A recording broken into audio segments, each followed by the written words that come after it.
The views, opinions, positions, or strategies expressed on WLAF TV 12 do not necessarily reflect those of the staff, management, ownership, or advertisers of WLAF TV 12, 1450 WLAF Radio, FM 100.9, or 1450WLAF.com.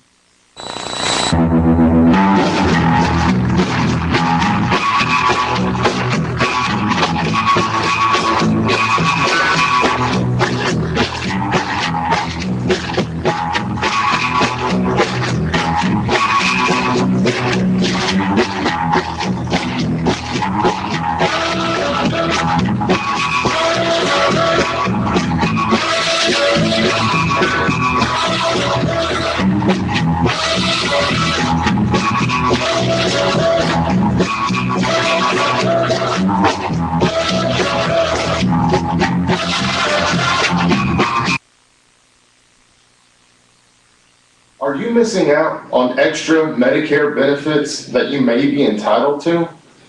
Hi, my name is Blake McCoy with Independent Insurance Consultants. If you have Medicare A and B and have Medicaid, TennCare, QMB, or receive extra help on your prescription, drug premium, and copays, I want to make sure that you are receiving all the extra benefits that you are entitled to. Call me toll-free today, 1-866-691-5571, and let me help you. Welcome to RaisX. RaisX has a friendly service with a family environment with that country kick. It's a family owned with delicious food, offering breakfast, lunch, supper all day long, and great steaks, wonderful salmon. Also, for that sweet tooth, pies and much more. For the kids, games, daily specials, dine in or carry out. Call 423-569-3354. Call RaisX today. Riggs Drugs has been a part of Campbell County for generation after generation, serving our friends and neighbors. And now we have redesigned our store to better serve you. It's the same knowledgeable and friendly staff, but a new look and new technology to ensure you get your prescriptions fast. We've always got you covered from prescriptions to all your home health needs. We've always been more than a pharmacy, still offering a huge selection of gifts and decor. Here at the new and improved Riggs Drugs. Linda Kilgore, State Farm. State Farm agent Linda Kilgore is driven to save you money on your home, auto, and life insurance. Hi, my name is Linda Kilgore. I'm a State Farm agent in Jacksboro, Tennessee. I have 32 years insurance experience. I have been here in Campbell County for about 21 years. We offer auto, homeowners, life, health, banking, and mutual funds. Come by and let us give you a quote. It doesn't cost you anything. We can answer all your questions and choose the coverage that's right for you. Or see State Farm agent Ann Gwen Love. If you need rental insurance, stop by and see me at Linda Kilgore State Farm. For all your insurance needs, see State Farm agent Linda Kilgore in Jacksboro across from Walmart, 43-566-5000, 566-5000. Razor, Ranger, Sportsman, Ace. If you live for the outdoors, there's a Polaris to match your passion. Confident, comfortable, capable. That's Ace.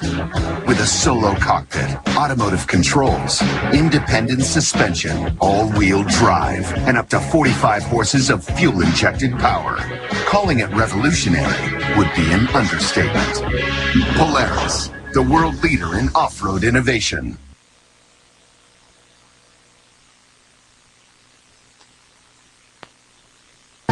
Good evening, everyone, and welcome again to Campbell County Issues. Tonight, I hope I got a good lineup for you. But the first few minutes here after I talk about my sponsors, I want to have a few kid calls. I got my buddy with me tonight, and I'm telling you, he is my buddy, and I'll talk to him a little bit, because I've got a big lineup for you tonight. But first, let me talk about Ron's Golf Carts and Emporiums, or actually, I would say Emporiums. Just call it Indoor Flea Market, La Follette Indoor Flea Market.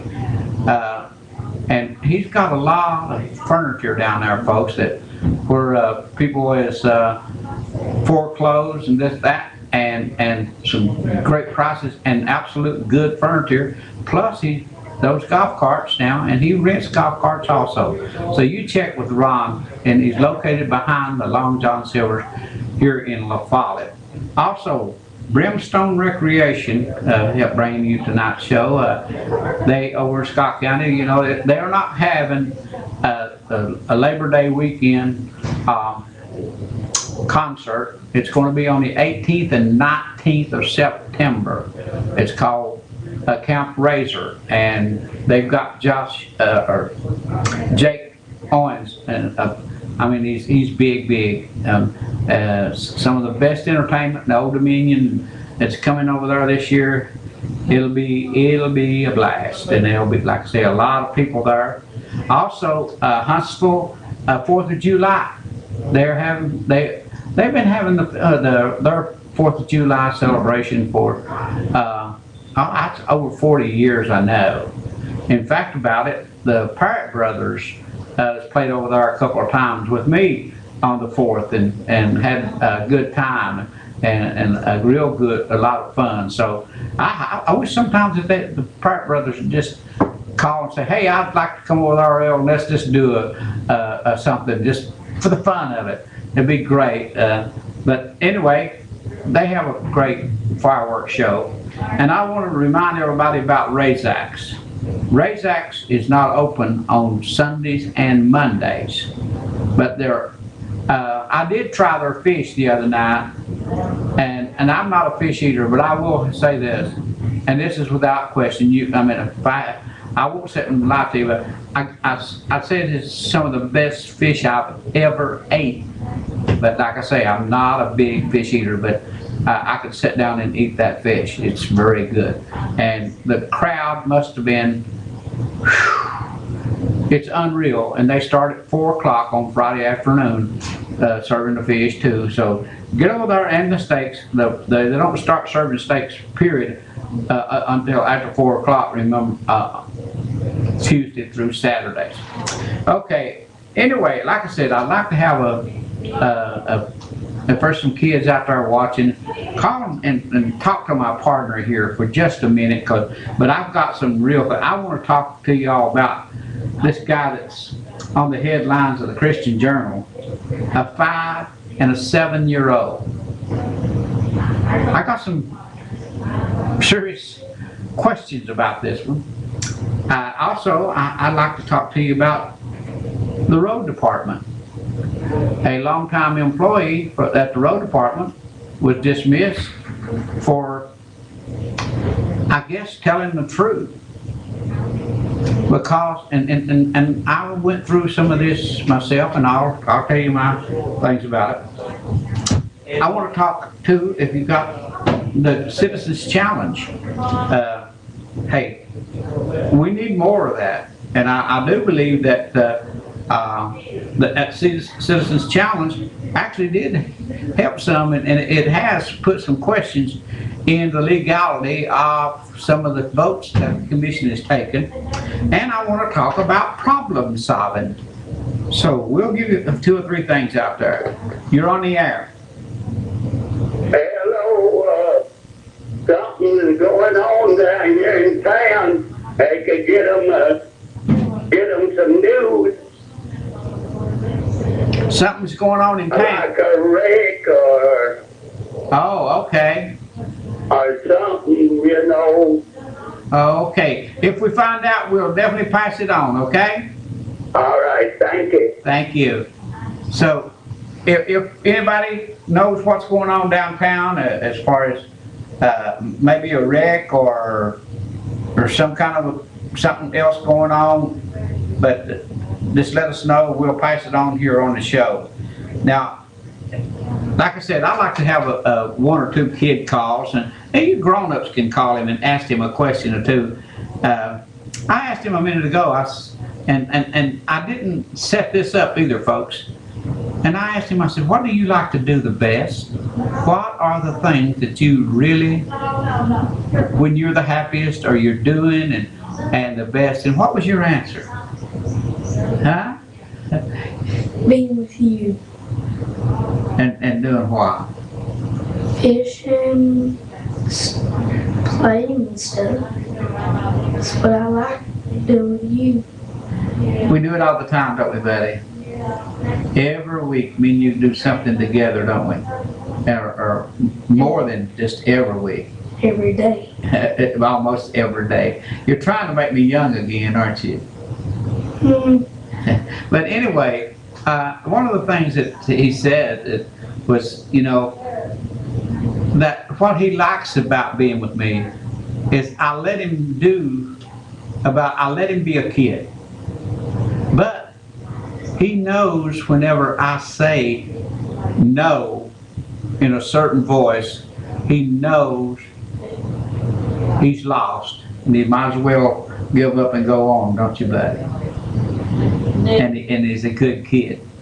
And I also asked him about school. And I wanted to know what was you know, some of the teachers, and I'd asked him, I said, don't mention their names. Could you tell me what some of your best teachers were and why you like them? Don't tell me who you said your teachers were, but tell me why you liked certain teachers. They could really teach good, and they were really, really nice. I wish they would go up with us. You just go up to the next grade with you. Yeah. This past year that you had. What was special things that the teachers did with you that made you?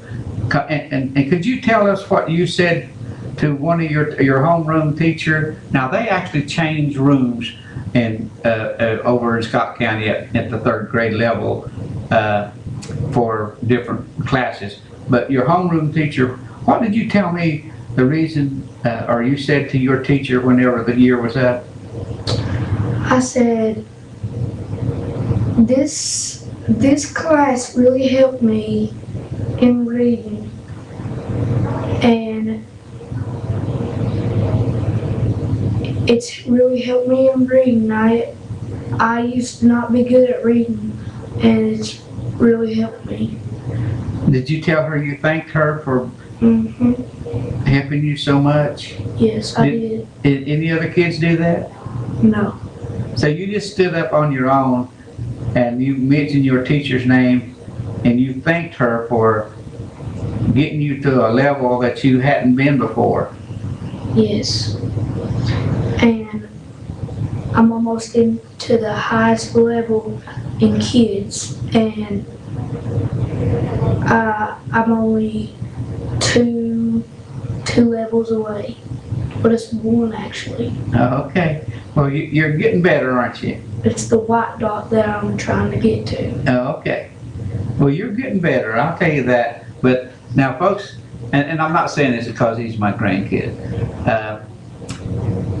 Common sense and knowing a lot of things for his age just would absolutely blow your mind. But now, as far as making the highest grades of anyone in his class, he doesn't do that. But sometimes I think it's because of his not because of his ability, but the amount of work that he puts into it, because he likes to play so much, don't you? Huh? Come on. Okay, yeah. But anyway, I'm going to let him sit here with me tonight and watch. And if anyone has a question for him, because we're going to be talking about problem solving some tonight too. And I'd like to hear from you all and get this thing out of the way. And it's not something we should take lightly. It's the rebel flag in South Carolina. I'd like to know how you all feel about that. And I can tell you how I feel. And I'll tell you, the rebel flag means zero to me.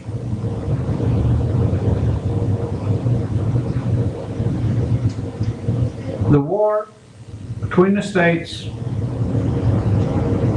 is a war that was fought, that in reality probably should have never been fought. And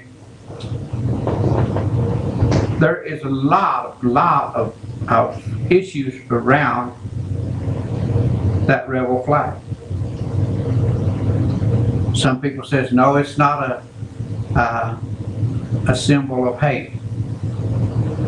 Some people says, well, it's a symbol of where people wants to keep this southern state deal together forever and ever, not necessarily meaning succeeded from the, but can you imagine, can you just imagine what our country would be today if the South had won the war?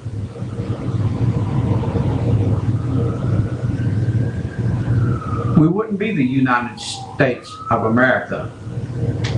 We'd be the country of Tennessee, the country of Georgia, and the country of Mississippi, and the country of Texas. We wouldn't have been. And so we would have been in the same mess that Europe's in. All these other countries out there that, you know, Yugoslavia turned into Bosnia, and then this one turned into the Rwanda, turned into this, and they just keep changing. And you never know. Now, I'm telling you folks, I was in Holland, and we went to Amsterdam, and we traveled probably 50 miles through different and went through at least 3 or 4 different countries, and through France. And anyway, in one country, 5 different languages. 5 different languages. Now, I made a mistake, not 5 different languages. There is more than 5 different languages, but there was 5 different currencies. 5 different official currencies in one country. So every time you made a stop to get a Coke or something, you had to exchange, or you didn't know how much to pay for anything. And so you was at the mercy of whoever was making your change or whatever. In Guatemala, 21 official languages. All over the place like that. Mexico, you got the government down there is just as corrupt as it gets. There's no, because we would have had the same thing, the exact same thing, if the South had won the war. And I have one person, maybe there's somebody out there that's watches tonight that knows a lot about the Civil War. But I had a person call me last night and say, the war wasn't over freeing the slaves. It was over economics. Now, I understand that economics deal, because in the South, they had their slaves and they could do things, and they didn't pay them anything other than feed them. I'm teaching you a lesson tonight, aren't I, buddy?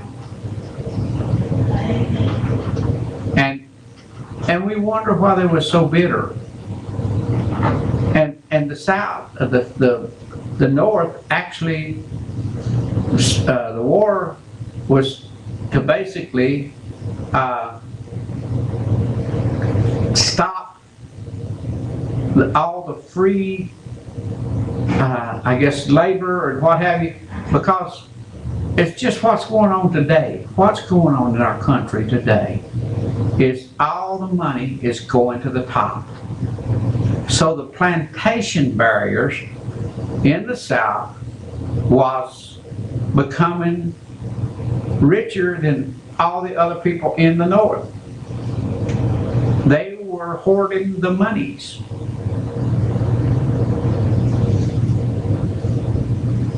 And so that was what some people says that's what it was. But let me tell you something. In 1962, Strom Thurmond, I don't know how many of you out there that would know Strom Thurmond. He was a senator from South Carolina. And because that they were trying to free the Negro slaves, he actually got this thing started back with, I can't think of the word now. If I know there's a couple of you out there that knows exactly the word I'm trying to say, but I can't get it off the top of my head. But anyway, he brought back the rebel flag to South Carolina. That flag had been put in a museum, but he brought that flag back and started flying it over the governor's home in South Carolina. Now, he was a senator, but you just have to know Strom Thurmond. I mean, he was a racist from the word go, but he also had an illegitimate black child. That's how these things work. And tell me that there's not a lot of hate or questions about the flag that flies on the Capitol grounds in South Carolina. So I'd like to hear your opinion. Like I said, the flag don't mean anything to me. It really doesn't mean anything. The American flag what means something to me. So anyway, I'm gonna have to jump on to you again. I can't get nobody to jump on that American flag thing, or the flag, the Confederate flag. And you see, you go to school at a place at one time, the Confederate flag was painted on your wall. You didn't know that, did you? It's not there today. But you're still the rebels. You're on the air. Yes, Earl, I'd like to say thank you to your grandson, and you should be very proud of him. Not many children will come in and say what he said, and it's thanks to his teachers. I know this little boy that is, I got to know him at 8 years old. His mother had passed away. His father had a heart attack, and I've got to what we dated for a year and 4 months. The child had problems, with coping with his mother and ADHD problems, and I think he's got a little bit of autism. He had never been to school. His mother homeschooled him. His father wasn't allowed to discipline him because we did it. Well, when we got together, he was short tempered and stuff. We worked with him. I talked his father into putting him into school. He will be in the 4th grade next year. That's got computer smart. You can't find him no smarter. That's wonderful. But this past year, he was confident throughout the 4th week test. He was concerned about failing them. And that child, and another one tied for top score. He got 94 out of 94 out of 99. That's about why he made a 96 on math, but he didn't do so well in reading or spelling, did you, buddy? He is tied for the top. Maybe it's 97 out of 99. Uh-huh. And this is just his 2nd year in school. That's wonderful. And I told his father, I said, if you will work with him, I worked with him for a year and 4 months. He went a long ways in that year and 4 months. And I was talking with his dad and the dad's other girlfriend, and Diane Davis, this Friday. And I told this town, and I told her, I said, He's always talking about making video games and movies like that. I said, why don't you believe in yourself and put your education to it and thank your teachers and your parents. You can do anything you want to do. You just got to believe in yourself. And they need their parents, of course, and the teachers to help them.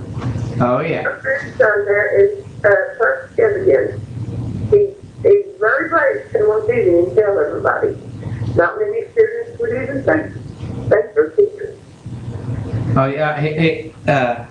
Well, the teacher had mentioned it to us, too, that, you know, he just stood up in class and at the last day and just told her, I thank you so much. You've been a great teacher for me because you helped me so much in my reading and spelling, and I couldn't do that hardly at all when I first come into this grade.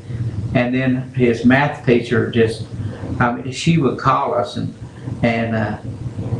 tell us what he needed to do, and we'd work with him all the time with about it.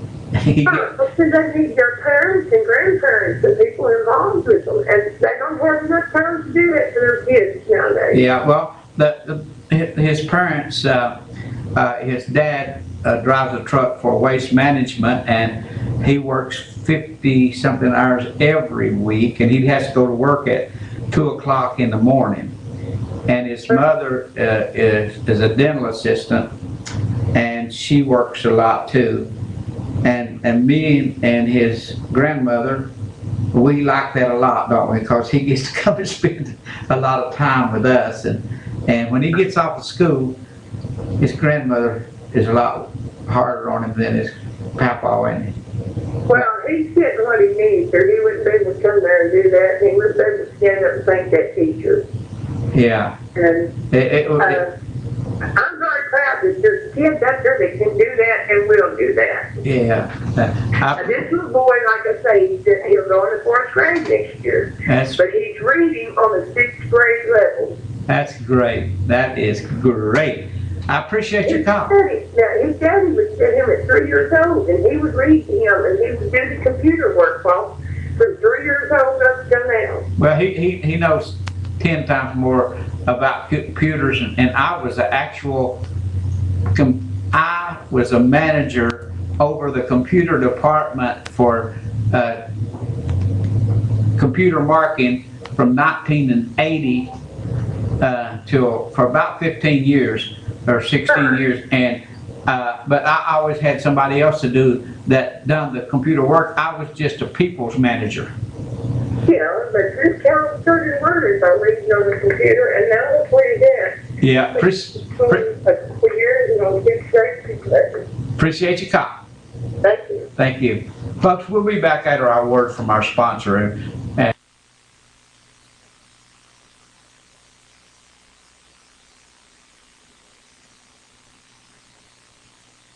Are you missing out on extra Medicare benefits that you may be entitled to? Hi, my name is Blake McCoy with Independent Insurance Consultants. If you have Medicare A and B and have Medicaid, TennCare, Q&B, or receive extra help on your prescription, drug premium, and copays, I want to make sure that you are receiving all the extra benefits that you are entitled to. Call me toll-free today, 1-866-691-5571, and let me help you. Welcome to RaisX. RaisX has a friendly service with a family environment with that country kick. It's a family owned with delicious food, offering breakfast, lunch, supper all day long, and great steaks, wonderful salmon. Also, for that sweet tooth, pies and much more. For the kids, games, daily specials, dine in or carry out. Call 423-569-3354. Call RaisX today.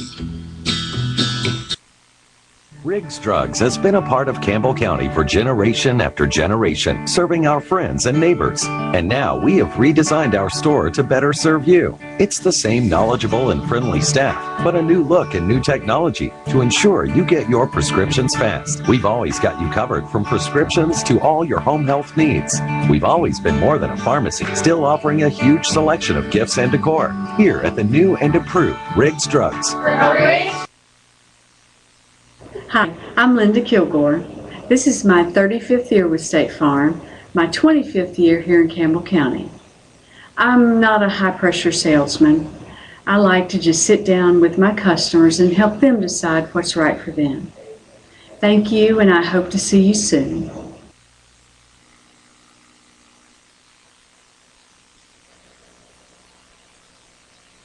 A Mule Pro FXT can't handle. The 2015 Mule Pro FXT.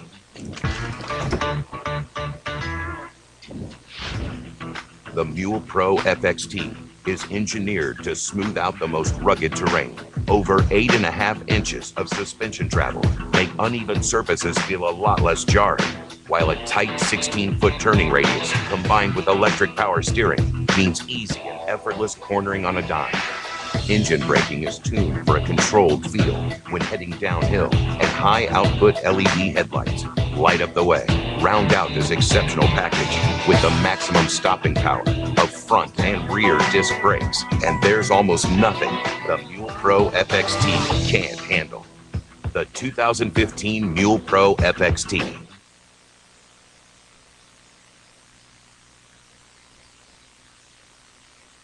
Okay, and folks, again, Ron's Golf Carts bringing you tonight's show.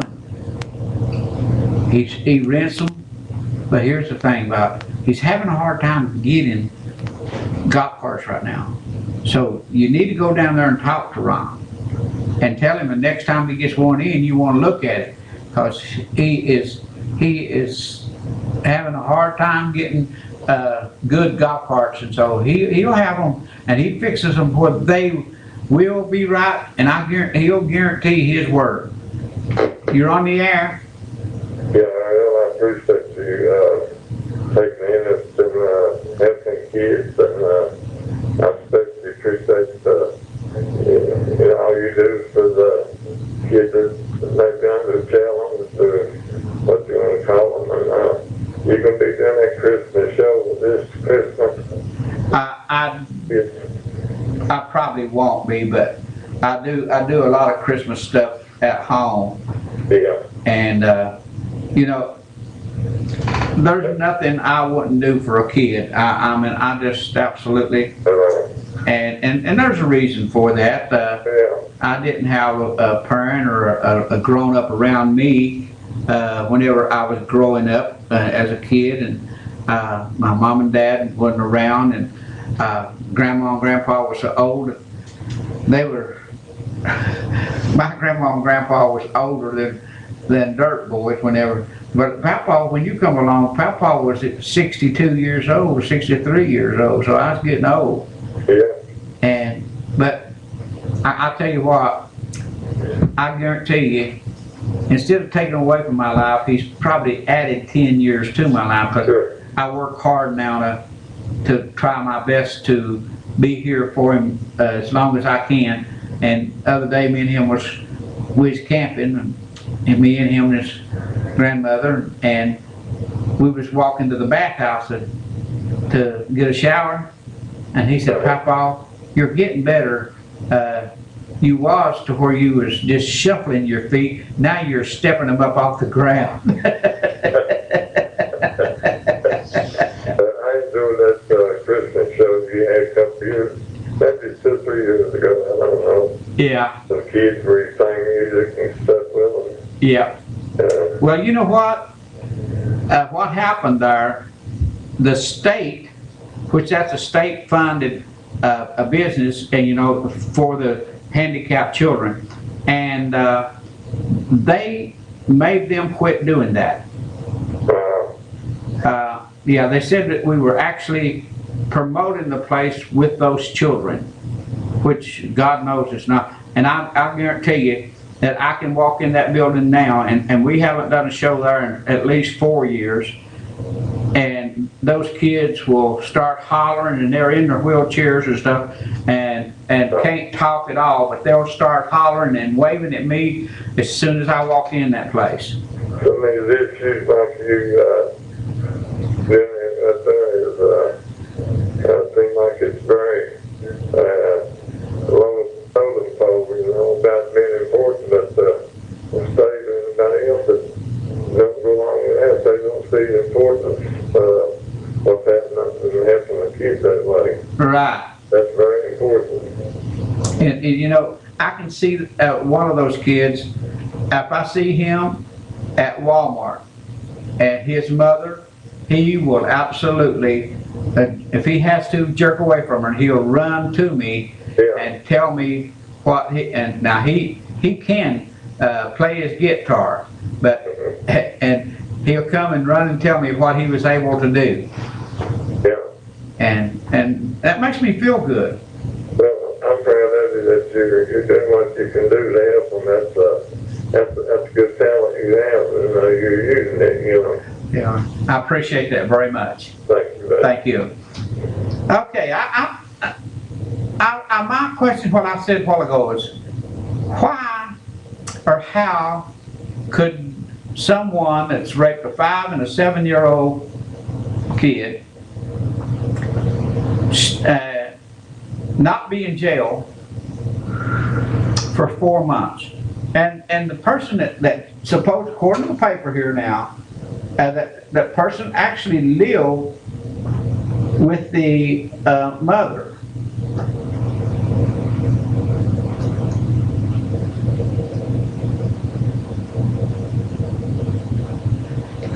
And I don't know. It's just beyond me. We got a man and a woman in Scott County right now the man is in jail under a $75,000 bond. The woman is out.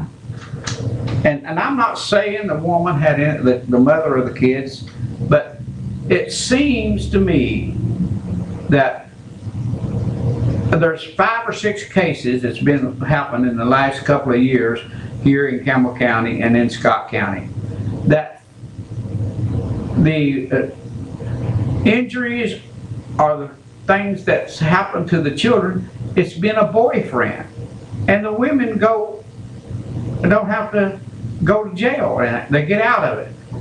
It's hard for me to believe that it's all a boyfriend's fault. If it is, they're very hard up of choosing who they want to be friends with. You're on the air. Okay, I don't want to get away from what you're talking about now, because you know how I feel about that subject there. That's what needs to be done to them type people, without a doubt. But I want to read you just something real quick right here.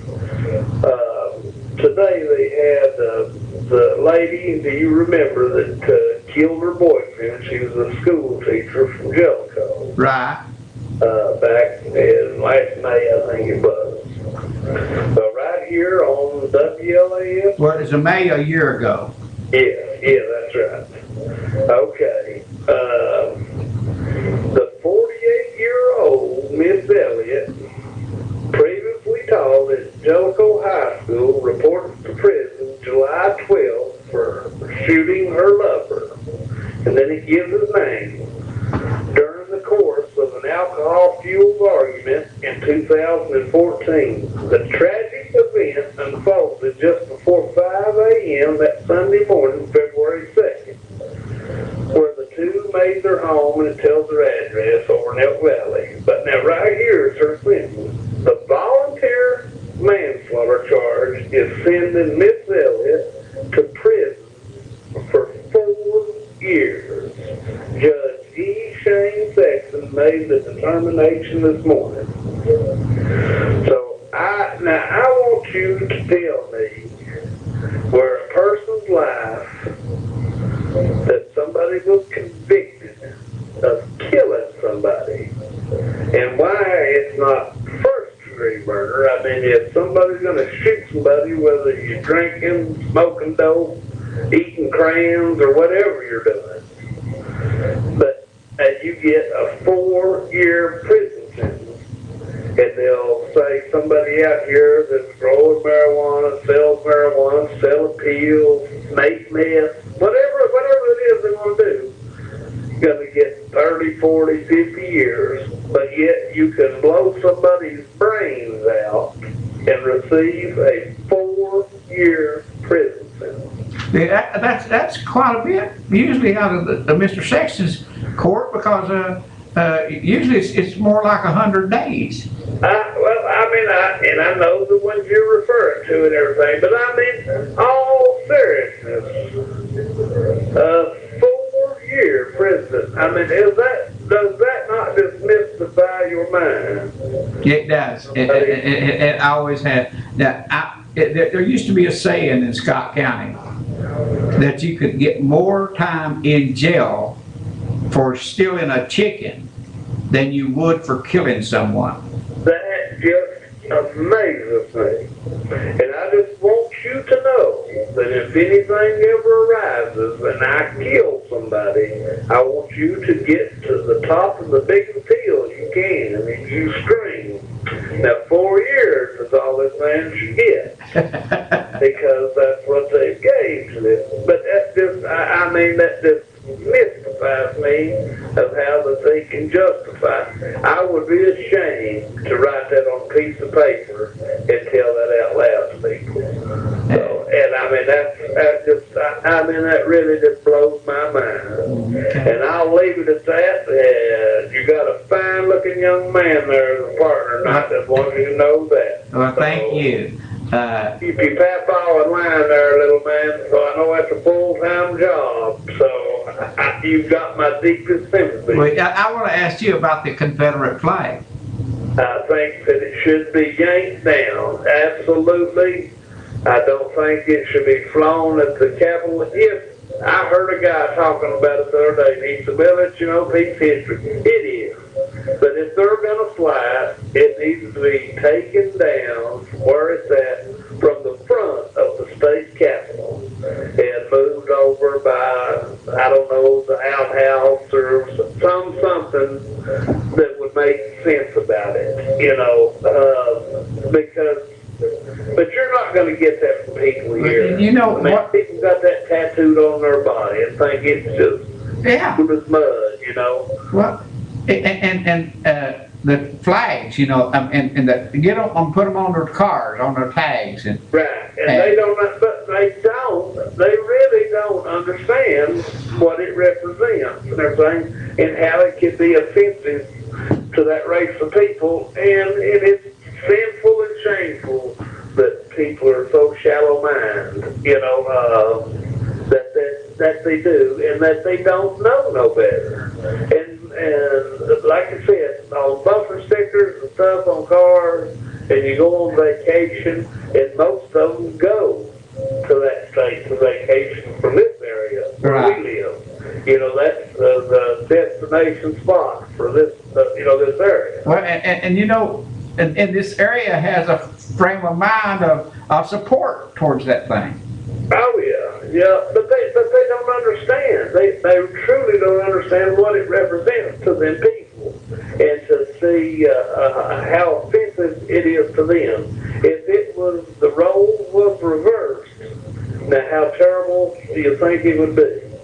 It would be just absolute travesty of how it would be if it was reversed. How we were put, or they were putting it in place, Right. And so it's ridiculous, and this is 2015, and people should be ashamed that they don't have sense enough to know better, Appreciate your call. Have a good one, my Thank friend. you. Bye-bye. You're on the air. Oh, Judge Sexton was known for all that doing. He's been doing that for the longest, and that's why nobody ain't getting them found of nothing.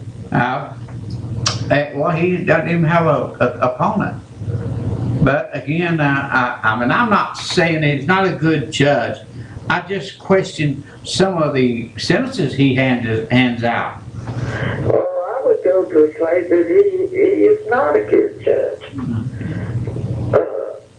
Even from way back, I remember hearing that Nancy Grace talking about him, and she said, folks, remember that name. Yep, I've heard her talk about him too. Sexton. Appreciate your call. Why wouldn't nobody run against him? Well, I tell you this, it's extremely hard to beat judges, and you have to be a lawyer. And I guess most lawyers would think, well, I don't want to, if I lose to him, then whenever I was to have a case to go in front of him, I don't think I would get a fair judgment. And that basically, it plays a role in it. Yeah. So. I wish to agree with justice for my part. Appreciate your call. Thank you. Thank you. You're on the air. Hello there, Mr. R.L. Hello. You got a good-looking grandson there. I hope he learns a lot from you on these shows. But been listening there a little bit about the little Confederate flag, and I want to talk a little bit about our present flag also. Okay. And what to you would be a racist remark? That race of people was just said there a while ago. That race of people. People are human beings, no matter what race, ethnic background they're from. I'm not prejudiced at all, but I'll tell you what's happening here. Just like the Confederate flag, that flag is no more a symbol of slavery than anything else as our current flag is. That flag was how many states or unions at that time we had, and now we have 50. So what is the difference between one flag and the other? It just so happened to be a flag that was up at that point in time, that all this travesty stuff, I mean, that was a travesty for those humans. They are humans. Absolutely. And I don't agree one bit with what happened, but here is my outlook on this. And this is for people that have closed minds. They need to sort of look at this. The way the media and the government is doing right now is actually making me prejudiced. The way they condone the other human race to go on and act. I mean, it's just it's just a travesty that the world has flip-flopped. I had nothing to do with slavery back then. I didn't agree with it. I'm glad they done away with it. But you have to look at something else too. These people that are complaining about it, the other humans, right at this point in time, if they would stop and think for a second that what would their life be like at this point in time if slavery never happened, they may not be here in a free country that they could live in and have all this freedom that they have, the same as all of us. We're all humans. We have the same right to freedom right now. But here's the point I would make. In the South, until 1962, when Strom Thurmond knew that something was happening with Johnson, and he was going to actually give the black people an opportunity to vote, because a lot of people don't realize it. Until 1964, until the Right to Vote Act happened in 64, the blacks were considered a 2/3 person. They didn't have the rights to vote. They were not considered a whole human being. That's still a travesty on our government. You ain't lying.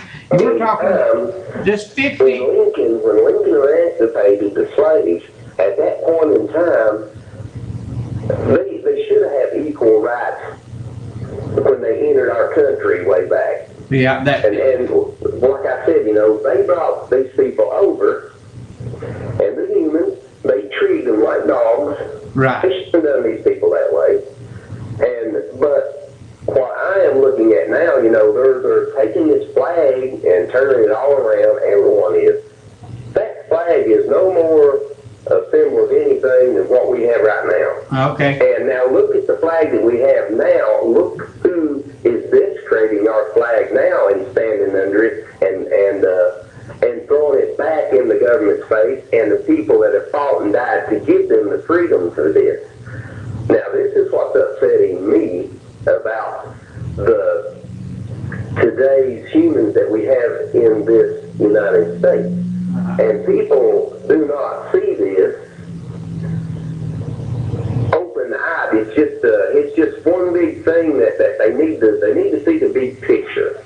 And the big picture is if everyone would quit living in the past, get in the future, and stay in the future and work together and try to build this nation like it used to be instead of tearing it apart, we've got more to worry about than the arguments between all the humans that were here before. We have all kinds of stuff to worry about now. Okay. Appreciate pull together as a nation and quit our bickering and then try to come together for these other countries to keep them from invading us. Okay. Appreciate your call.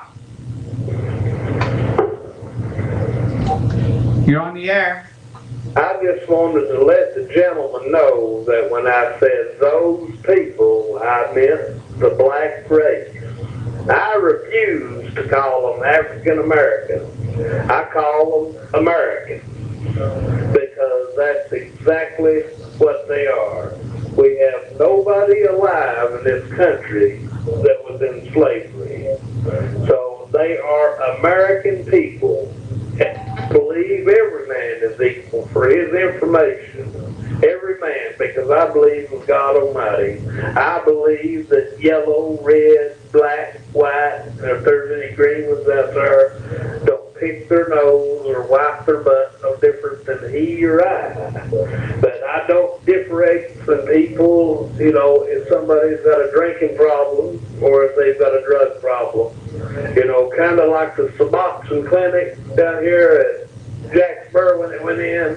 We had some radical people, was going to talk about all the kidnappings and murders and carjackings and all the stuff that was going to go on down there when that come in, that we failed to see all this. I mean, I don't know how the crime rate has went up down there in Jacksboro, down there in that area of town here. I'm still waiting on, I guess, the CIA report on how bad that it's gotten. Okay. I just want that gentleman to know that I have not a racist bone in my body, that I believe that every being is equal. Appreciate your call.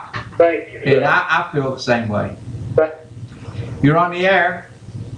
Yeah, you are. I'm not picking you up on the internet. Is something wrong, or? I have no idea. I don't have any idea because I don't do that. It's the engineer here at the station that actually does that, not me. Okay, I didn't know. I thought Sometimes they do. Sometimes that they do have a problem, but it's definitely not coming from me because I don't know how to do that. Little man here probably would know how. He knows more about the computers and setting it up, and he even fixes my phone and stuff for me. Okay. Appreciate your call.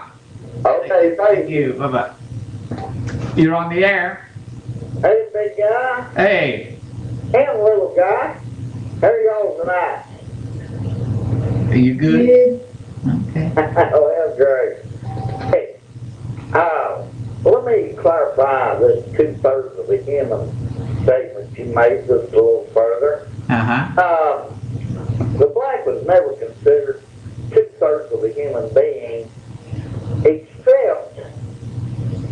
tabulation of the population to come up with a number of congressmen at the first United States Congress in 1789, I think. The South was going to have more congressmen than the North. So the North didn't want the slaves to be counted. So they compromised. And the best the South could get out of the North was if you had 300,000 slaves in Georgia,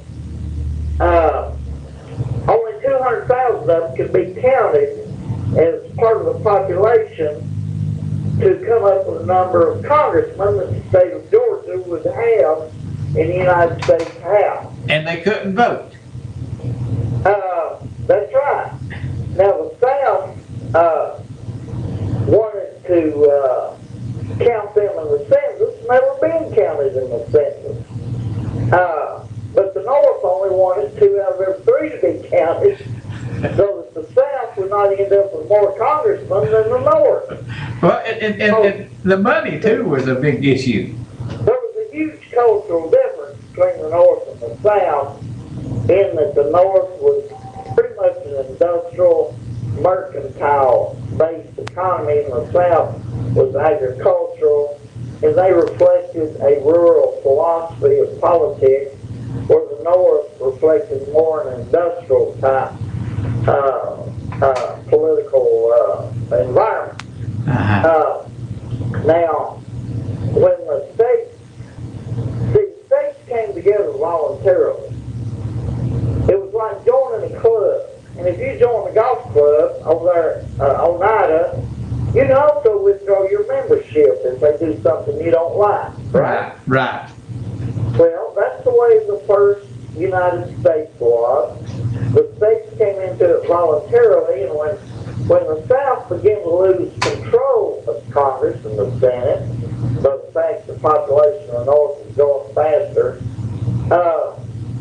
certain states decided to withdraw. Well, the North called up troops to invade and conquer the South and force those states to remain in the Union. Now, this flag was a battle flag created in Virginia. It was never the flag of the Confederacy, you know. Right. It was a battle flag, no question. It was never adopted as the flag of the Confederacy. It's a symbol of independence, individualism, and being able to go your own way politically. But the North invaded the South, defeated them militarily, conquered them, occupied them, and did you know this military occupation still persists today? No. Well, look at Fort Bragg. Look at all the military forces, the naval bases in Georgia. All those are run out of Washington, D.C. They're not run out of Richmond, Virginia. Appreciate. That's kind of a humorous way to look at it, all right. We're still under military occupation. I know what you're saying. You had to. When you mentioned Richmond, I know you was. Well, I was serious about the flag and serious about the reason they had a 2/3 count on the flag. It had nothing to do with them being 2/3 of a person. Well, that's the way they were counted. They were counted that way, and they was not allowed to vote. Considered as 2/3 of a person. It was a political play. Right. It's all political. We know they was 100% person, but they were treated that way. Did you know the Jim Crow laws came out of the North, not the South? I have no idea. Well, the South didn't need Jim Crow laws. They had slavery. Abraham Lincoln got a law passed when he was a representative in Springfield, state capital of Springfield, which was also his hometown. He got a law passed where no more blacks could move to Illinois. Got another law passed where whites and blacks couldn't go to school together. Right. Appreciate your call. It's a great time. Hey, thank you. You guys have a safe trip home. You got a great grandson there, Ariel. Okay, thank you. Okay, Appreciate that. Bye-bye. We'll be back after these words from our sponsors.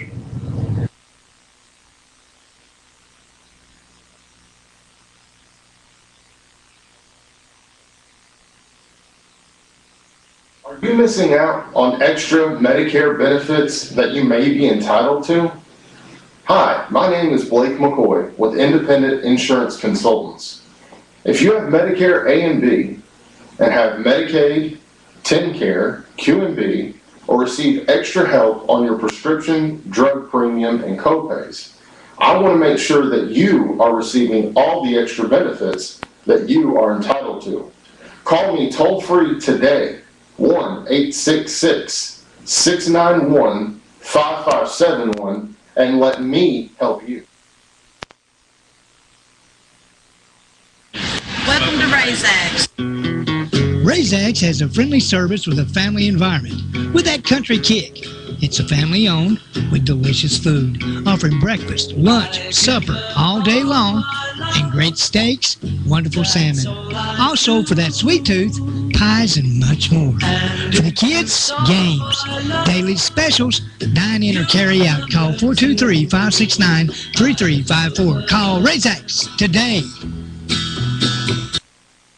Riggs Drugs has been a part of Campbell County for generation after generation, serving our friends and neighbors. And now we have redesigned our store to better serve you. It's the same knowledgeable and friendly staff, but a new look and new technology to ensure you get your prescriptions fast. We've always got you covered from prescriptions to all your home health needs. We've always been more than a pharmacy, still offering a huge selection of gifts and decor. Here at the new and improved Riggs Drugs.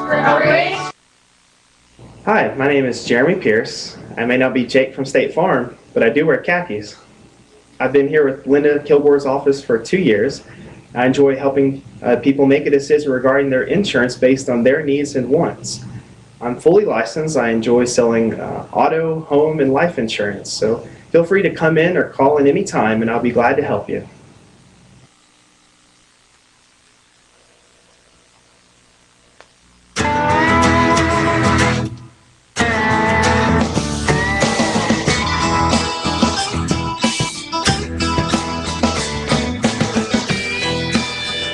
Now with a full line of independent rear suspension options, the all-new Foreman Rubicon and Rancher automatic DCT models are equally ready to work and have fun. Part of the growing ATV family from Honda.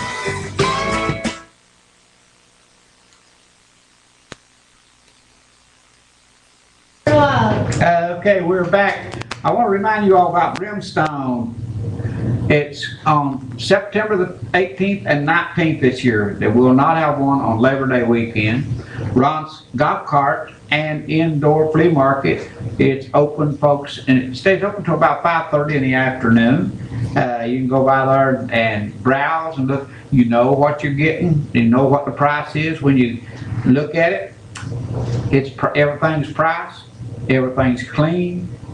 And hey, he's a nice guy to talk to along the way. So get down there and check him out. He's behind Long John Silver's and the old big lot building. So check him out. Greatly appreciate it. And Huntsville's 4th of July, we have a big time and one of the best fireworks around. It's just one of the best.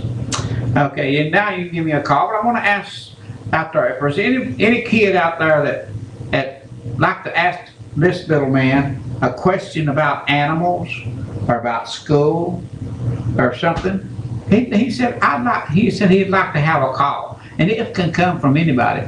But whenever we get through talking about that, I got one more little question I wanted to bring up about the road department.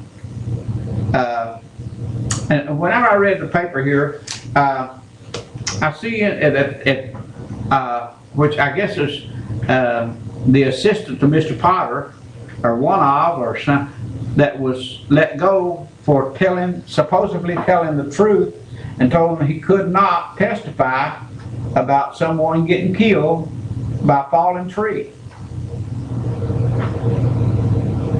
Doesn't seem right to me.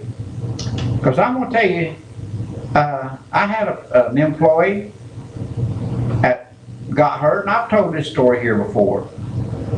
He got hurt on the job. He wasn't the fastest worker in the world. He was probably about a 90-95% efficient person as far as his ability to do his job. And I'd rather have a whole bunch of them as I would somebody that comes and goes and missing days and this and that. And we call him Dink. Clarence Dinkins is his name. He never missed a day's work. He's always there, but he hurt his back. And he went to the doctor and they deemed he had back was hurt, no question about that. And he had a lot of time off. He could not work. So he was trying to get his get some money, I guess, compensation or whatever, to live, and Dink lived by himself. And so he went to court, and he won a judgment of, it was something under $10,000. But anyway, that was big for him. And we're talking back, that happened back in the 80s or 70s, in probably 75, something like that. And anyway, the head human resource manager came back to me and he said, Ariel, I want that man out of here today. I want him fired. I said, what? He said, I want him fired. He's not to be here when this shift ends today. And I looked at him and I said, Woody, I want to tell you something. This man comes to work every day. Nick wouldn't do anything to hurt anybody. And I'll tell you right now, whenever he leaves here, I leave here. When he goes to court, I go to court. Dink's not going anywhere. He just done what was his right. Dink got hurt. He didn't fake it. And if he'd have been somebody that was faking it or something other, but he wasn't firing him. I would have went to court with him. Well, think about this guy up here, if what I read in the paper, and he's doing the right thing by saying, yes, we should have cut that tree. That tree, it was our responsibility, and we need to take the responsibility. And because he testified against the county does not mean that he needs to be fired. But now that's the whole truth. Now, if there's something else there, then I don't know about it, and it could be a whole different ballgame. You're on the air. Hey, RF. Yeah, I was just wanting to let the gentleman know there, which I appreciate him basically letting people know that at least someone in this county and city of Jacksboro is trying to do something about this Suboxone clinic. It may be, some people may think it's radical, but I look at it this way. He's not heard from the CIA, I don't guess, but that's fine too, but there's a lot of other people that know what's happening with that clinic. We've actually got evidence of stuff that's happening at the clinic. If he wants a police report, he can come up here to Jacksboro City and pick some up from the nuisance complaints and the complaints that they have had from this clinic about the drug use, and there's been drug sales and needles thrown out in the parking lots over there at the dollar store. Yes, it is spreading. There's more sales of Suboxone here in this county now than they were. And if he would get out of the past and quit worrying about some stupid flag and get into the present, he might be able to make his city or county a little bit better. But I appreciate him. Thanks. Thank you. Okay, let me ask you a question, little man. What do you think about drugs? I think they're seriously bad for you. Seriously bad for you. Have you ever had anybody, or you know of anybody that's ever had any drugs in the school? No one's ever approached anybody, or any kid brought anything to school where you was at that might not have, should have been there? Any kid ever bring a bullet, a gun? That's good. Now, what would you do if you was to see somebody doing that? I'd walk away, tell a teacher, and just let them deal with it. Smart kid. Smart kid.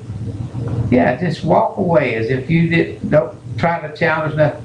Just go tell the teacher and let them deal with it, huh? What about bullying?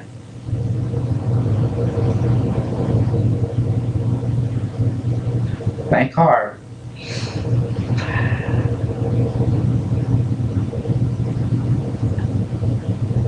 I have been bullied by somebody. What happened? No, don't tell us what the bullying does. What happened after the bullying? A teacher told me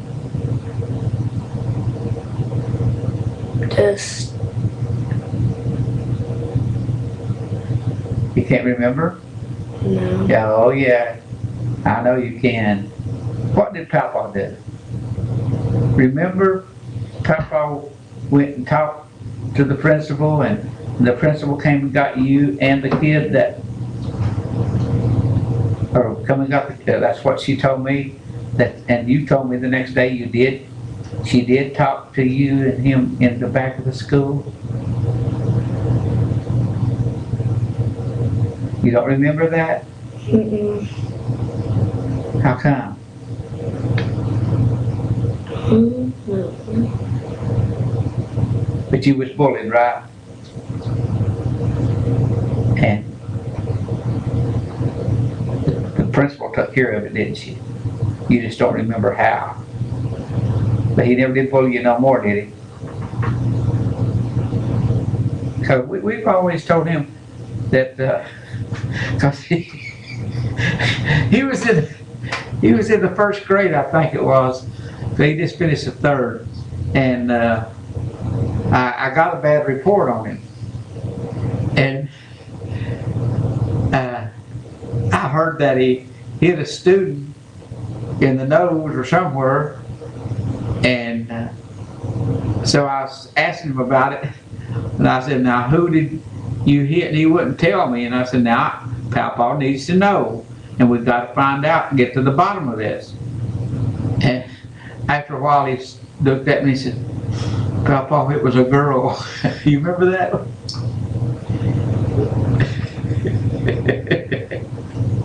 Yeah, I'm catching you off guard, ain't I, buddy?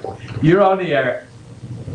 Yes, RL, my wife, she said to tell that little fella, always be strong and always make sure someone knows that he's being bullied, if he is. But anyhow, back to our guy, he was saying about the Suboxone clinic down there around the ball store.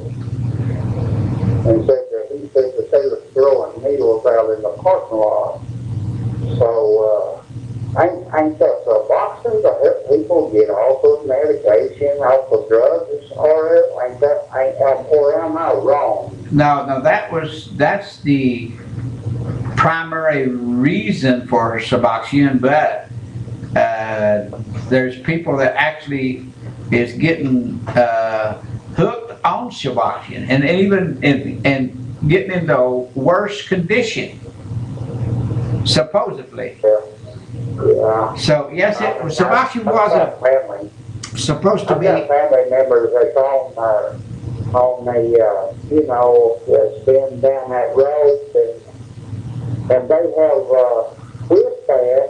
They're not on the pain medicine no more. They was addicted to it. They went to the clinic, the Suboxone clinic, when it came in back here, and I'd say they're was going from out of this town to Spartan Clinic for about a year, and it really has straightened their lives up, and they are productive citizens.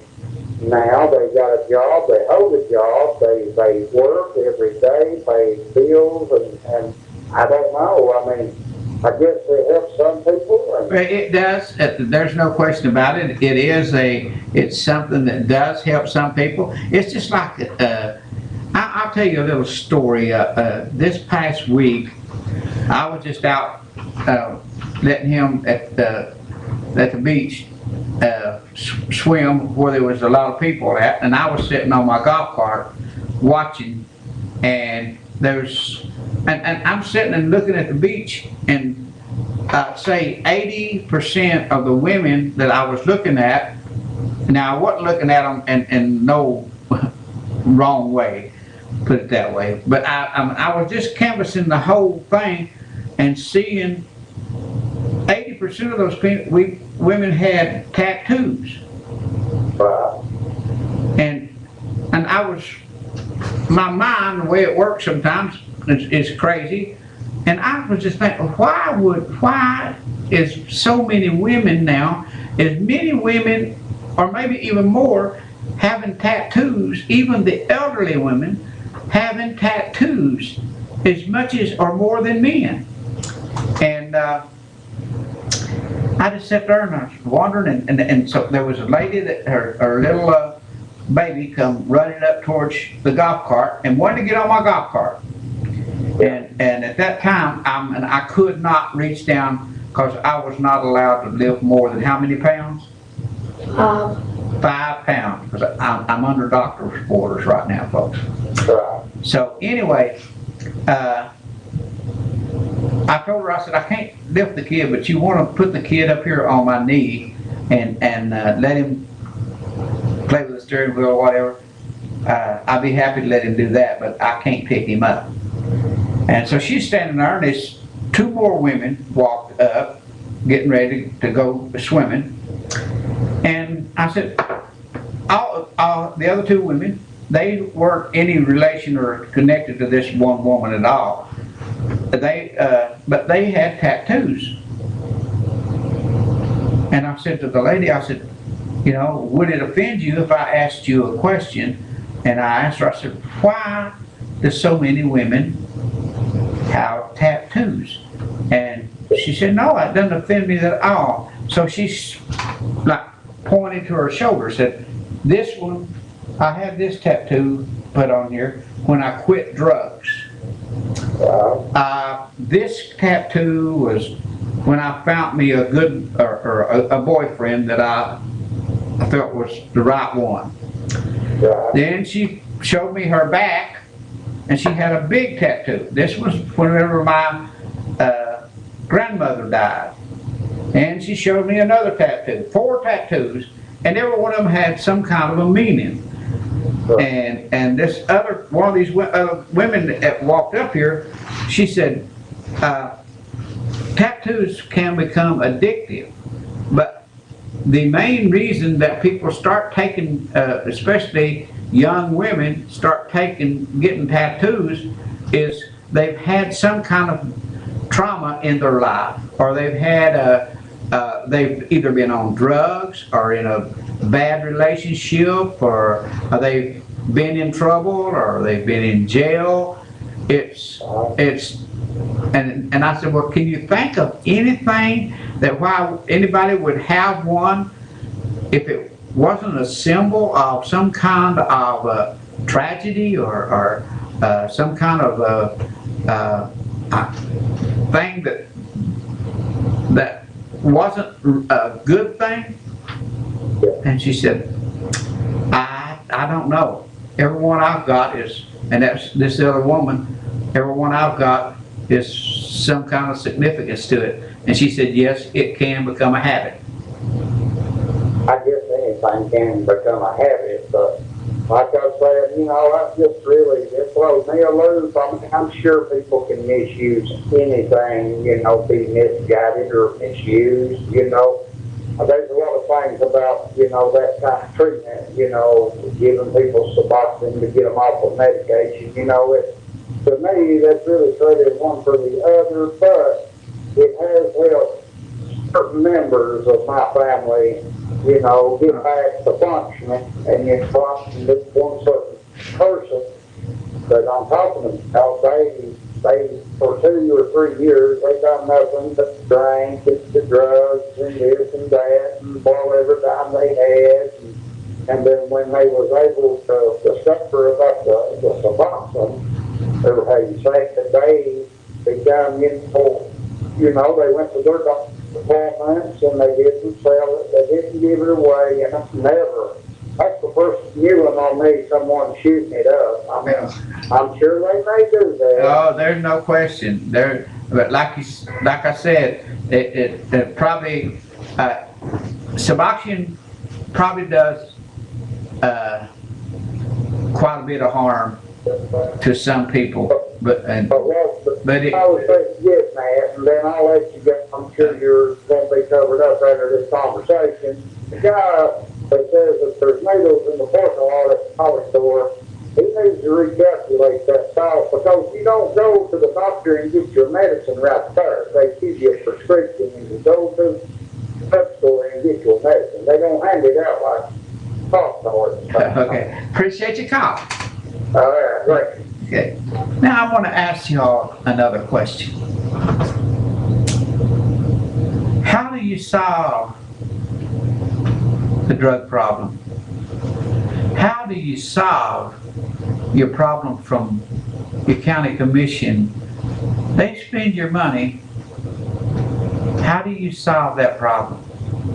How do you solve the problem of whether a commissioner should be allowed to say, you know, I might have a conflict of interest, but I vote this way. Now, I believe that they do have a conflict of interest and they shouldn't be allowed to vote. Okay, I've got a conflict of interest and I need to be excused from this vote. Not vote. That vote should not count. Now, I think that would be one solution and to solve a problem. And so,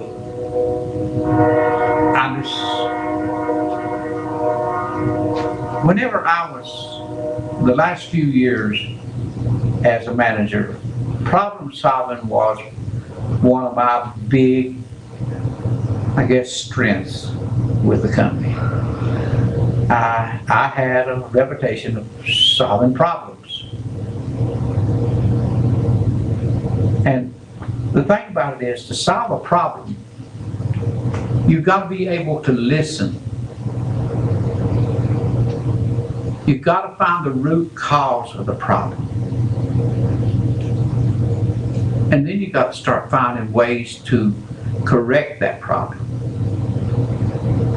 Now, if your election commission made a rule that if you was on the payroll in any manner in the county, I'm sure that would hold up.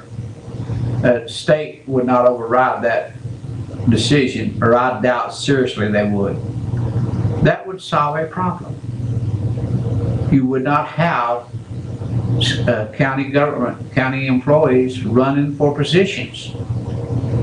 Now, if they want to resign their positions and run, like Mr. Atkins, evidently he did resign his business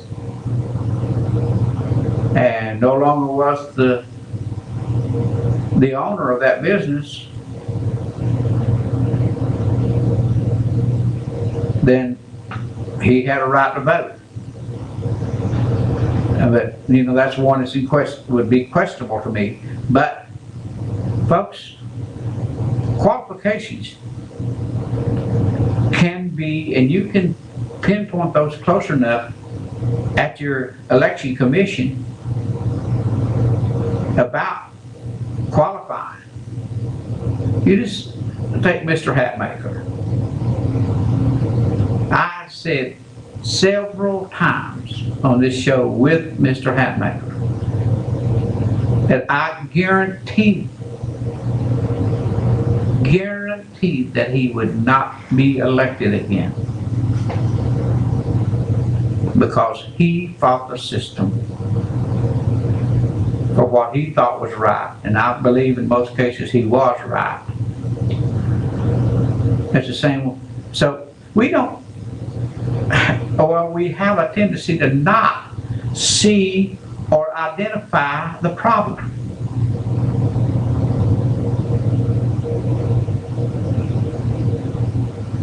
So we let those problems just go. Now, I'd like for somebody to call me and tell me, let's talk about a problem. Especially after the break. Ann Hester, you wrote in your column about, and you asked 2 questions. And one of them is, what are we going to do and how are we going to solve the problems? We identify the problem, but we don't understand, we don't identify the root cause of that problem. Let's talk about one of them after this break. Give me a call and let's talk about it. Or come on up and let's talk about it. Because nothing that I like better other than being with this little man and to doing the things that we love to do and him telling me that he loves me is solve problems. And so, and in fact, we even sit down and solve problems sometimes, but we argue about them a little bit, don't we, buddy? Because he likes to, his ideal is he wants people to, or Papa and Nana and Daddy and his mommy and his sister, he wants them to hear his side of the story. If he's got something he's interested in, he wants to tell you how you should do it. And he told me that he was going to take over this job whenever he was 15. So you want to get a start. If you can get somebody to give you a question, you'll try to answer it, won't you? Yeah. So, but anyway, like I said, we'll take a break, and when we come back, somebody identify a problem, and then let's talk about it. And I'd like for Ann Hester to, if she's watching, I have no idea whether she's be watching or not. Let's talk about it.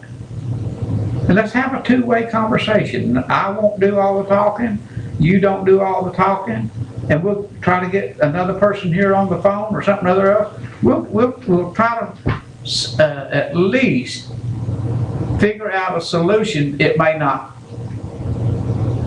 happen, because I'll tell you what, 9 times out of 10, you could figure out a solution, but getting someone to implement that solution is the problem.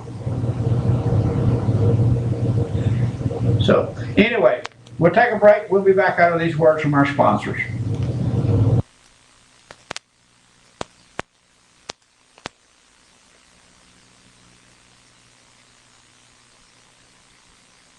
Are you missing out on extra Medicare benefits that you may be entitled to? Hi, my name is Blake McCoy with Independent Insurance Consultants.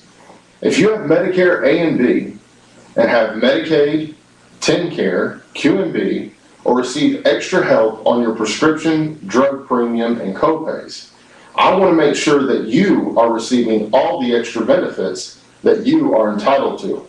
Call me toll-free today, 1-866-691-5571, and let me help you. Welcome to RaisX. RaisX has a friendly service with a family environment, with that country kick. It's a family owned with delicious food, offering breakfast, lunch, supper all day long, and great steaks, wonderful salmon. Also, for that sweet tooth, pies and much more. For the kids, games, daily specials, dine in or carry out. Call 423-569-3354. Call RaisX today. Rig Riggs Drugs has been a part of Campbell County for generation after generation, serving our friends and neighbors. And now we have redesigned our store to better serve you. It's the same knowledgeable and friendly staff, but a new look and new technology to ensure you get your prescriptions fast. We've always got you covered from prescriptions to all your home health needs. We've always been more than a pharmacy, still offering a huge selection of gifts and decor here at the new and improved Riggs Drugs. Hi, I'm Ann Love with Linda Kilgore State Farm Agency. I have worked in the insurance and financial services industry for over 20 years, formerly with the John R.W. Brown Agency. I'm a native Campbell County and enjoy helping people with their insurance needs. Stop by and see me for all your insurance needs.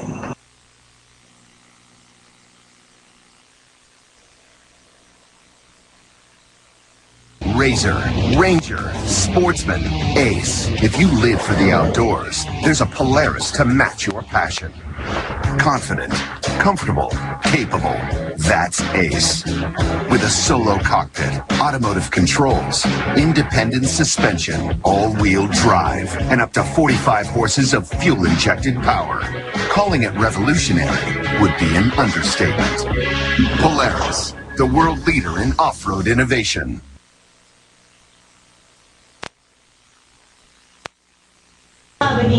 Okay, again, Ron's Golf Carts and Indoor Flea Market bringing you tonight's show, folks.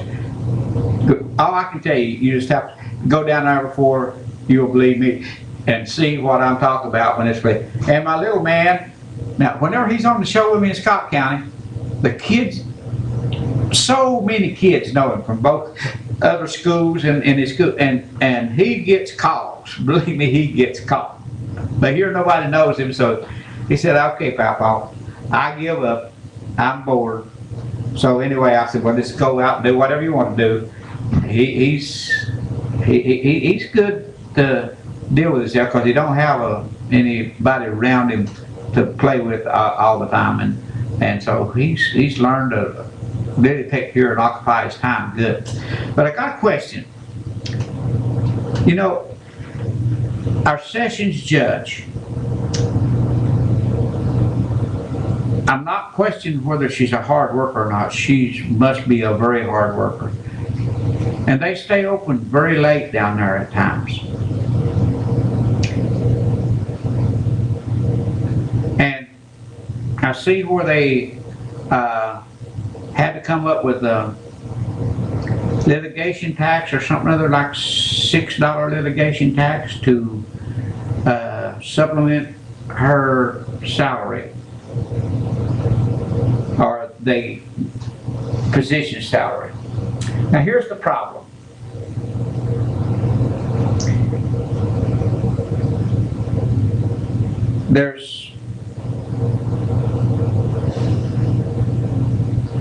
Let's say the docket, not just her, I'm talking about most judges. But the docket is so large that they can't keep up with the cases.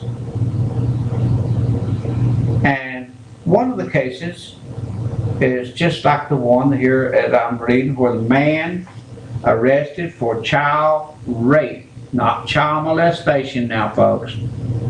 Child rape, not just, well, messing around, but actual rape. He supposedly did this between January the 1st and April the 1st, so 3 months. Not at this, before he was ever put in jail. I don't know how anyone would know that this person actually raped one of these kids in January, and it never was known until all the way up to April 1st was that happening, and then he's not in jail until June. It don't make sense to me. So has the judge got too many cases? Or has the grand jury that's They're not able to get all these cases worked through? Or do we just have so many of these things that's going on that it's impossible to do? So, do we need an extra judge? If we do, where'd the money come from? I mean, there's things that we can talk about. You're on the air? Yes, sir. I was calling about the guy I was talking to Suboxone Clinic down there. Go ahead. But if you have been to that Suboxone Clinic, I've got several members of my family that's been, of my nieces and nephews, that would probably be in jail for that place. Okay, go ahead. You say you'd have... I don't know why anybody would be calling dogging it out, you know. I tell you, I think that, and I want to tell you my concern too, folks, and not being a hypocrite with this. The biggest problem that I have with Suboxone clinics or pain clinics is if they were so beneficial, why aren't there more of them? And why would I need to go to a doctor that I definitely do not know or trust to write prescriptions for me? Why can't my family doctor write those prescriptions? That's my problem with that. Not that I'm saying it's a bad thing, because I don't know. I truly don't know. I can't hold judgment. Well, you know just as well as I do that the pharmaceutical companies rule this world. You're not lying. They definitely play a big And the role. pharmaceutical, you look for pharmaceutical companies, I mean, there would be no economy whatsoever. All I'm saying is, my problem is, why could not my doctor prescribe for me the same thing that a doctor that don't know me no more than a man in the moon could prescribe a medicine for me that my family doctor doesn't prescribe? That's what my problem is. I don't understand that. 5 years ago, they could. The U.S. government made it where they can't now, and it's just a money racket, just like all the other stuff is. Okay. I understand what you're saying. I don't, but I still... But 5 years ago, any primary care doctor could write Suboxone.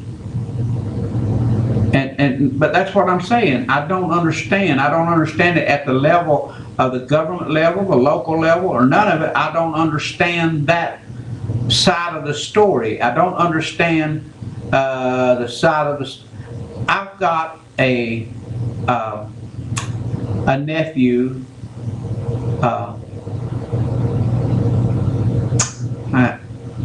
anyway, he's it's an in-law, okay, however you would say it, that I've taken to the doctor many times and sit and wait for him to get his medicine from a pain clinic. And my question to him even, why do you have to go all the way to Knoxville, West Knoxville, to get your medicine? Why can't you get it at Oneida or Huntsville? This is where they tell me I have to go to get a prescription. And we go all the way to Knoxville or West Knoxville and different doctors at times. to get a prescription and come back to Clinton or Lake City or something to get the prescription filled. I don't understand. It all depends on what insurance you got and who they carry and what doctors is it in the program that they're under. Okay, let me tell you this about him. He started this problem he's probably 46 or something in that neighborhood now. He probably started this problem when he's 17 years old. He has a 100% TennCare card. 100% TennCare card. For medicine, for doctors, for hospitals, he pays nothing.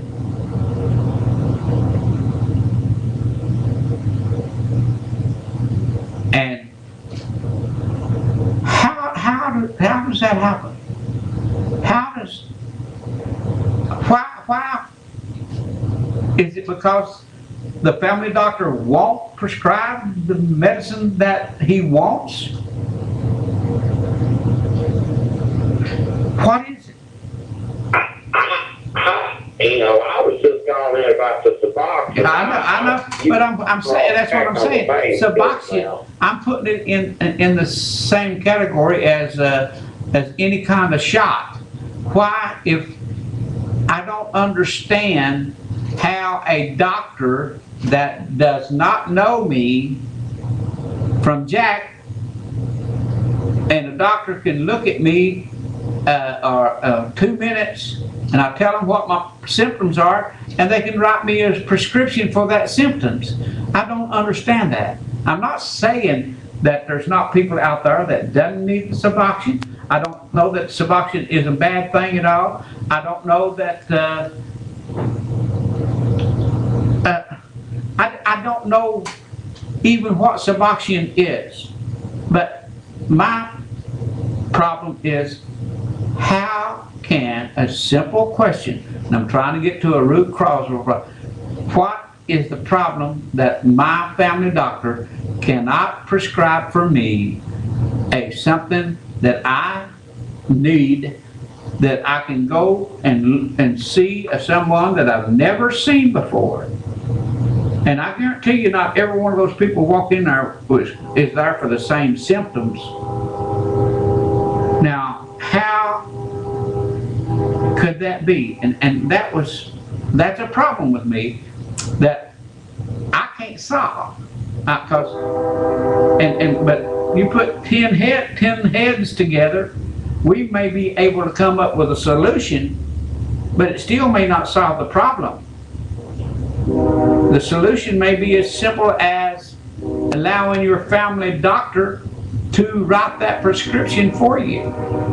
Now, I wish that's... It boils down to a money racket. Is all it is, RL. You're exactly right. Appreciate your call.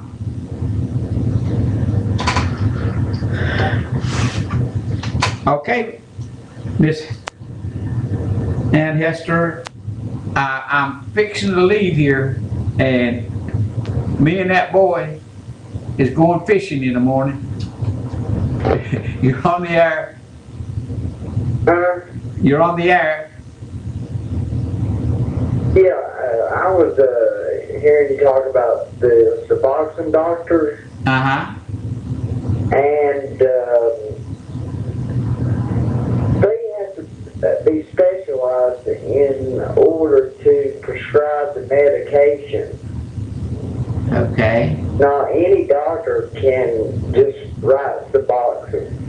But now, there is such a big need for it, or not a need, but a market for it. Whenever I pass a clinic, and I'm not for or against, because I truly don't know it, and I know that these people that's got these drug problems, they got a heck of a lot more problems than what I've got. Oh, correct. So I don't know, but why do I see cars from Anderson County, or I see cars from Macquarie County, Kentucky, or Whitley County, Kentucky, or Knox County, Kentucky, or why do I see them from Knox County, Tennessee? Do they continue to, they go to one Suboxone clinic and they... No, they can't do that because of, they can pull up your file on record and see exactly what doctor is, it's like it's almost like a credit bureau. They pull up, I think the state legislature passed a bill where, you know,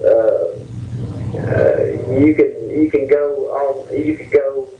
the doctor's office knows what you're being prescribed before they even come in and see you. Now, there are money, it is, I will say, it's a money racket. Well, why, let me ask you this, because evidently you've been there.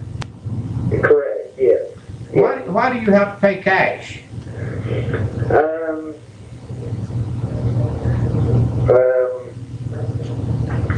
Well, my insurance paid for it. I've got private insurance. So my private insurance paid up to $3,200 of it for, I think, last year. But now I've got Blue Cross Blue Shield private insurance, and I'm still not having to pay the full amount. But everything that you pay is in cash. Exactly. Okay, that's what. See, and let me. I'm not trying to pick. The company that you're talking about, I know, you're talking about down in Jacksboro. I know I'm not, because really I don't even know where it's at. Well, they're out of Rockwood. Okay. I heard you talk about going out way west, Knox West. Yes, I've taken my nephew to Knoxville several times. Exactly. And knowing that there's a doctors that's doing those same things in Jamestown or Oneida, or here in La Follette or Jacksboro, why would they? I just don't quite get it. Now, let me ask you this, and can I ask you some personal questions? Go right ahead. I'm not trying to identify you or anything. Go right ahead. Okay. When did you first start taking something different, and why did you have to go to another doctor besides your family doctor? Well, my family doctor isn't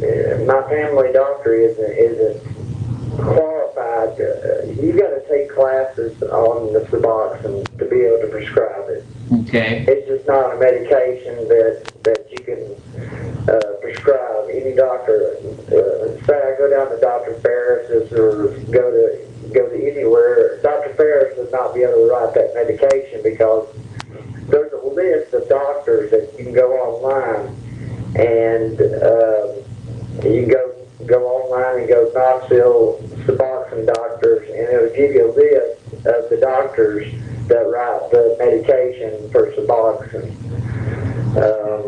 Now, if you're using Blue Cross Blue Shield, you do have to make meetings.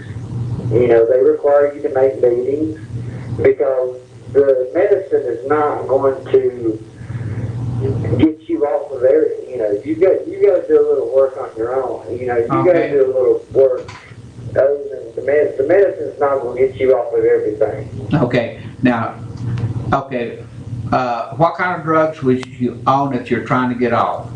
I was on Roxy and oxycodone, hydrocodone, those type of pills. And then Suboxone does not give you a high.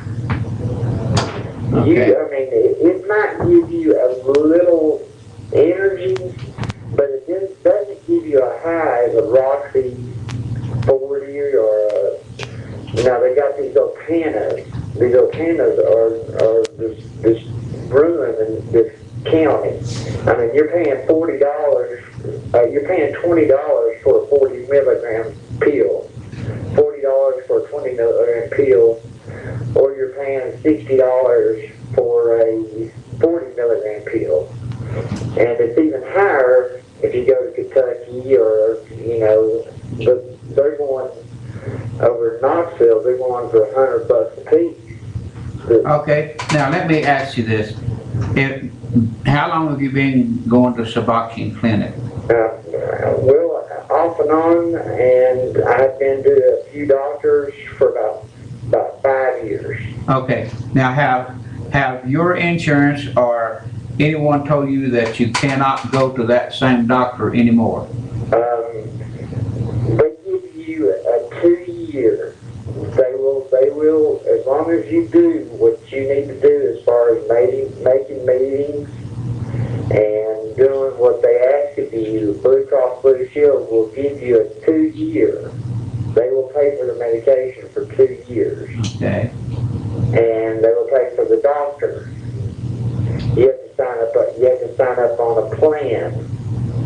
But like I said, this is Blue Cross Blue Shield. It doesn't have anything to do with teen care. Okay. Now, I don't know what happened. What kind of premiums do you pay? Mine's $500 a month. Pay about $525 a month. $525 a month. For my insurance. $6,000 over $6,000 a year. $6,000 a year. Yeah. And I work for a company here in La Follette. Okay. So do you still take any other drug besides Suboxone? No, Suboxone's the only thing that, now they will prescribe Valium and Klonopin. They used to prescribe Xanax. The company that has came in here from Rockwood, they used to write Xanaxes, but Xanaxes does not go well with Suboxone. Okay. Now what does Suboxone do for you? It kind of just keeps your mind off of. You don't want a pain pill. Okay. I'm not taking a pain pill in 5 years. Okay. Now let me ask you this: what could Suboxone do for you that marijuana can't do for you?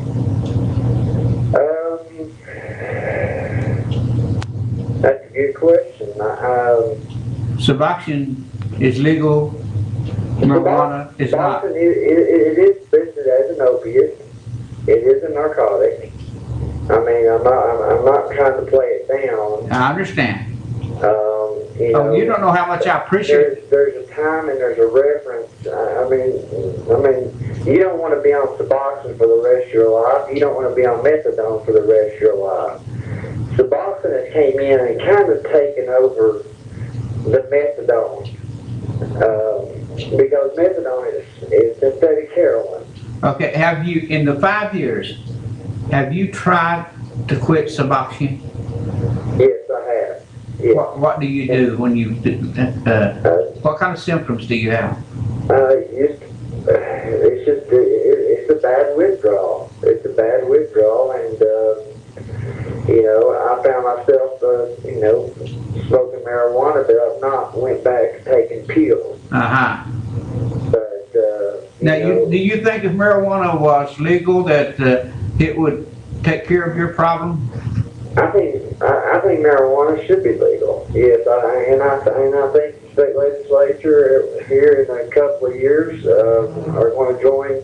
There's 22 states, I think, right now that marijuana is legal. Now, it's not legal by the federal government. It's legal for medication on it. There's only 3 places that it's federally, that's 2 states that's totally done it themselves, but the federal government is still not legal in their state. The federal government is not going to, Washington DC.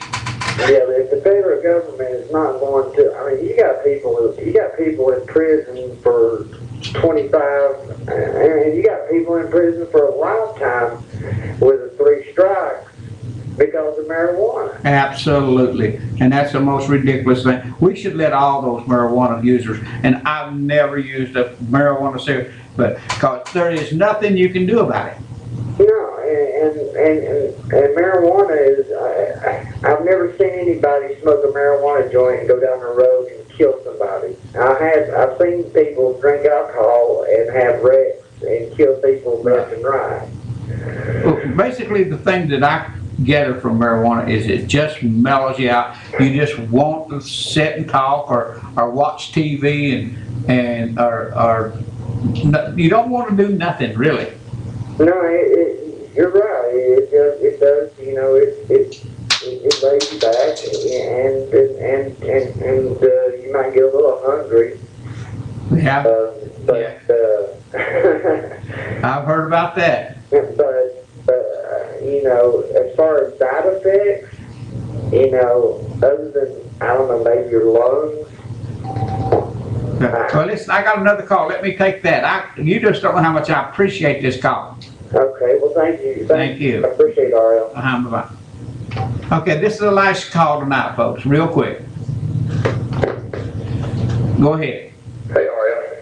Yeah, I was listening there a little bit. Actually, what I would like to ask people to do is basically go online if they have access to the internet or anything. Pull up Suboxone. Go ahead and pull it up. Pull up the side effects. Pull up the ways you can use it. Actually, just see how devastating this drug is to people that are using it. What they do, it's set up to try to help you come off of an addicted drug that you're on.